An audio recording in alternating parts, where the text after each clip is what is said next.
Yo, it's Mel from Rap Rankings. To hear the full episode this clip comes from and all the other episodes, stop by raprankings.com or search Rap Rankings on your favorite podcast platform. Track 10, NC-17, featuring 21 Savage, produced by Mike Dean, Alan Ritter, Boy Wonder, and Q Beats. 6-. Flat 7 on this one. This is what should have been called Carousel. Wow. That shimmery... I mean, I wrote that the beat had Suspiria vibes.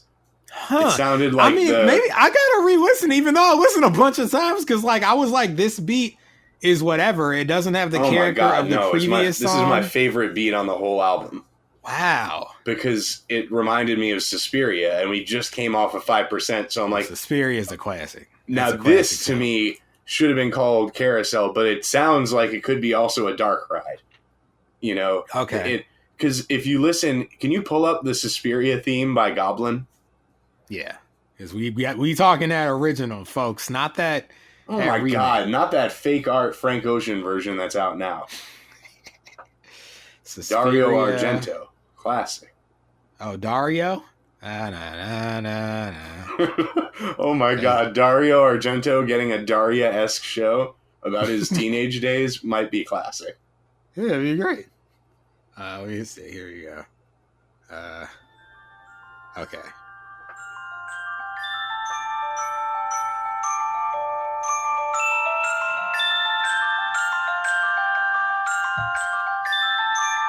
Okay, can you play NC-17 now? Yeah, let me load that up. That NC-17. I think you might change this for me, because now you've associated it with Suspiria, which left a lasting impression on me as a fan. Wait till you hear this. You just heard the Goblin Suspiria theme. Yeah. Okay, let me see.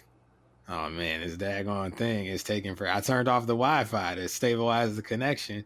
Okay, here we go. All right. Oh! It sounds like a haunted carousel to me. It does. So that's why I think it should be called Carousel.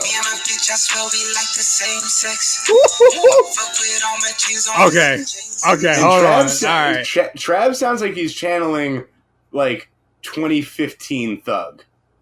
A little creepy. It's like a little affected his voice. Yeah. Yeah. Man, you might have changed this record for me right now. Originally, this is the only song I liked on here, and my original rating of 5% Tint was a 6+. Wow. This was the only actual song I originally liked on this album. I really always dug this one, and it's just the creepy vibes, man, and the beat. And 21 Savage, at this 21 time... Savage saved it from a 4 for me. A 4? Yeah.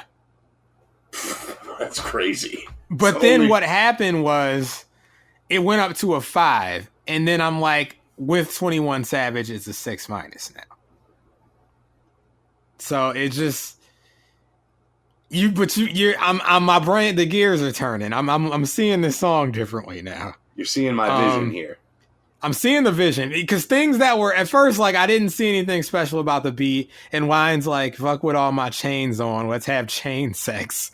I'm like, that's not a thing at all. The vibe just started vibrating. It's how you say it. It's "fuck with all the chain sex." Chain sex. Yeah, And now I'm like, now that we're on the creepy carousel, I see like this creepy guy like coming up behind you. Or remember with that voice. Carnival of Souls with that guy and his eyes were all like blacked out and he was going after that girl. She went to the carnival in Salt Lake City. They said, damn, Suspiria, Carnival of Souls, you sound like a real horror connoisseur.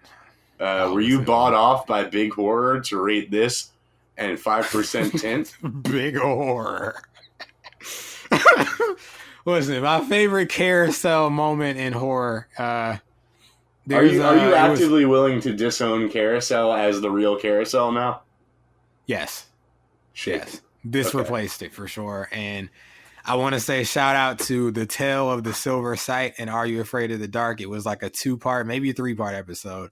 And like the final like thing they had to get was like in a horse. I remember it. It was like, wasn't it like pirate themed? Like almost like the Fog or something?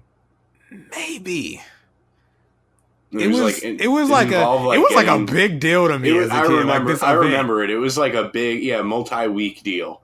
Yeah, and I'm like, oh my god, because it was like I felt like the finale, like crazy. I don't know where kids would get their information about what was the big hype thing, but they fucking hyped the shit out of that thing. It was a huge deal for me. Like to this day, I remember watching it and like my granny coming in and be like, all right, it's time to take a bath. Like, cause I was a kid, it's like time to go. And I was just like, no, I gotta tell the Silver Side. My parents hated me between like a certain age on Saturdays because we would be like out to dinner, having like a nice family dinner on a Saturday night. And I'm like, are we going to get back in time for Are You Afraid of the Dark? Or like if my parents wanted to send me to my grandparents' house for the weekend, and I'm like, I can't go there. I'm taping Tales from the Crypt tonight. And my dad would just be like, tape it at their house. I'm like, I can't. There's not a reliable system there. Like, what if I fall asleep? Like, I remember there was an episode from the second season of Tales from the Crypt that I had never seen, but I saw in the episode guide. It was the one with the scarecrow. Okay. In like the fields or whatever. I think Patricia Arquette was in it or something. Oh, shout out to her. It was in season 2. I remember I had never seen it. I think it's called Four-Sided Triangle. We're really going deep on the horror. I didn't think we'd be doing this today. NC-17, yeah. So I was like pleading with my dad, like, please, I'll go next weekend. I can't miss this episode. I've been waiting to see this. They're rerunning it for the first time. And he was just like, you gotta go to your grandparents' house. Like, well, like it was a Friday. He was gonna, they're gonna pick me up on a Friday and I'm gonna come home on a Sunday. Like, I can't do this. Like, this is too risky. You don't understand. Oh man, I love it. And I remember like my parents promising me they would tape the episode for me, so when I got home I could watch it. And to their credit, they did tape it, but I watched it at my grandparents' house. And I remember thinking, this episode's not that good.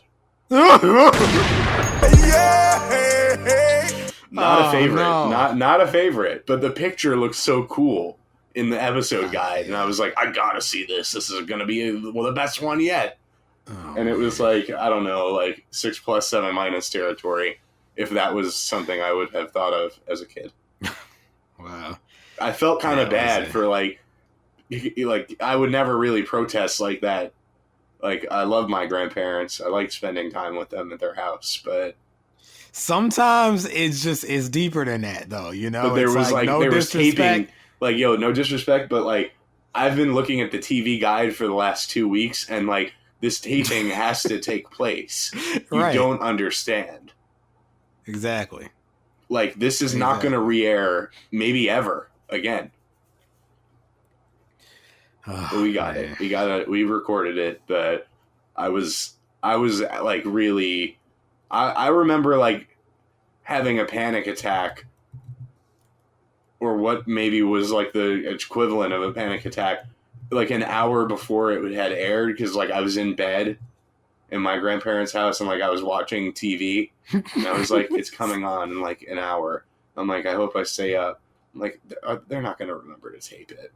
Man. I was just thinking, like, there's no, like, because my dad was like, I'll program the VCR. I'm like, that never works. But I think it was because I was that program. I think it was because I was dumb and not smart, so I didn't know how to do it properly. But like, I think he did, so like, it worked.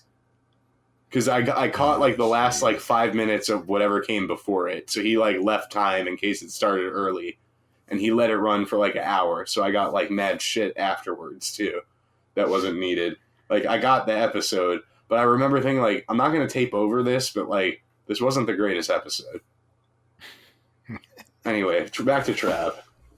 It spurred a memory of me, like, being like, and I specifically remember the night that the Ghastly Grinner episode was going to air. 10 out of 10. Like, the trailers that were leading up to it, it showed the Ghastly Grinner in, like, the Jester outfit, and I'm like, this is the greatest thing I've ever seen in my entire life. I cannot miss this. And what happened? Of course, we had to go out for dinner that night. And man. We were at Fudd's, bro. We were at Fuddruckers. Jeremiah's favorite missed spot. You missed the Grinner? Nah, I didn't miss the Grinner. I didn't miss it. Oh. But I just remember that was the day where, like, I was like, are we going to be, like, what do you think, like, when do you think the food's going to come out? Like, all right, like, when are we going to, you know, I was just asking too many questions. I'm like, there's nothing we have to do after this, right? Like, there's nowhere we have to stop, like, after this, right? Like, I think I remember there being something, like, an errand they had to run. They had to go to the CVS or something or whatever. But I remember them having to take me home to tape the Ghastly Grinner and to watch it live. And then they went back out for, like, an hour to do the other shit they had to do. And then... that episode's a classic, though. I mean... I was, like... in the spot, like, and keep in mind, it's Fuddruckers. It's a really good place. They have an arcade. I love the food there, and I'm like itching to get out of there. He was looking at you, was like that Frank Ocean gif, looking at the watch. Yep. You know, I'm like, yo, there's no way I'm gonna see this. And what I did to be extra psycho, when we left, I started taping Nickelodeon. In case we didn't make it back in time. So there was going to be the whole beginning of the tape was going to be a bunch of nonsense leading up to, like, I timed it so, like, I would at least catch the episode at the end of the tape if we got home too late. Oh, man. But that was a situation where I think I was so on edge about it, they just took me home after we ate. And I probably... rewound the tape and taped it from the top, but good times. I miss taping things. I miss doing it. It felt like if you missed it, it's not like now where you could just download it. It felt like if you missed it, this may be your last chance to ever capture it. Right.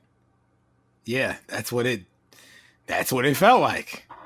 I mean, that's what taping stuff on a cassette off the radio felt like too. I think I talked about this before.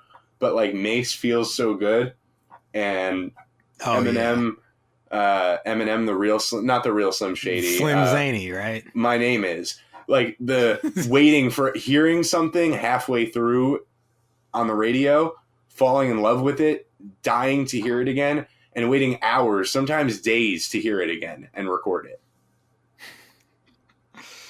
Oh, man. Y'all don't know. Y'all kids might not know, you know? It's a special joy to get something recorded on that VHS or on that cassette tape. It is. There are just so many times where I've heard something on the radio or was watching something on TV and I happened to be recording, or I'm like, I literally felt like I was capturing magic in real time. Yeah. You know, I was like, oh my God, like, I get to keep this? Like, how did I even think to record this? Like, I'm a fucking genius. There were those times where, like, I would try to, sometimes I'd get frisky and be like, all right, let me see if I can, like, cut the commercials. But sometimes I wouldn't want to risk it. So it's like, I'm going to just get the, like it would go to commercial and I'd press stop. You know what? Record, but I got to remember to press record when it comes back. I became a little, like, OCD about my commercial cutting to the point where I refused to do it after a while because I'm like, I'm ruining it because I'm missing seconds up top. Right. Like sometimes it'll come back from commercial and I'm like, oh shit, record. Right. Because sometimes it would just come back and like, he's like, oh no, it's back. Like, and it's not good. They don't know. So I would just record it straight through. And you know what? Now going back and digging up old tapes and even like downloading people's tapes that they've uploaded, you know, like I've went back and looked for stuff that never came out on DVD, like the original Tom Green show or some old Real Worlds and stuff like that. And I love when they leave the commercials in because it's like such a time capsule. And plus, it doesn't fuck with the quality. Like, you keep taping over shit, like you start getting those lines and the screen. It's just a mess. How did we get on this? Listen, this is a totally different podcast. Yeah. This ain't the Lipton. This ain't horror rankings. It ain't ranking in Vile, but you know, we do appreciate some horror. But yeah, we'll get back on that Lipton at brisk pace. Yeah, listen, Travis, this is gonna change for me. I can feel. Oh, we're not getting back on that brisk pace. We have a whole hour-long guest spot coming up. Oh well, we already recorded it, but they are. Yeah, they got a whole hour on one song coming up. Yo, let me just get him to it. Trav, I actually like his verse on here. Don't do playgrounds. We do not swing sets. Shawty got the K. Don't entertain threats. Shawty came my way, brought the same sex, busted down, talking body language. Eat that punani, got my bangs wet. Okay. It's like 21 again, still in the show as a guest, one of the all-time feature verse people of the past of this generation. He's the feature king from like 2017 to present, I think. Yes. I love, 3 main bitches thinking they my main bitch. If it's about my bae or about some smoke, I'm on my way. He always has that. Cudi, it always feels like it's being delivered with like a wink and a nudge. He has a really. Listen. Yes. He has really one of the deadliest senses like of humor, making you laugh but not being a joke. Right. Even 2 Chainz like plays it up a lot more. 21 is so much more deadpan with it that I find him almost funnier.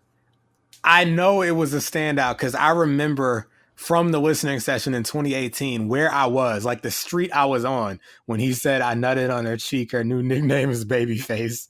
And I remember going, ah! Like it was one of the few moments of the album that I enjoyed. And I popped again because I forgot he said it. And so I heard it again, like recently. And I'm like, oh, it's great.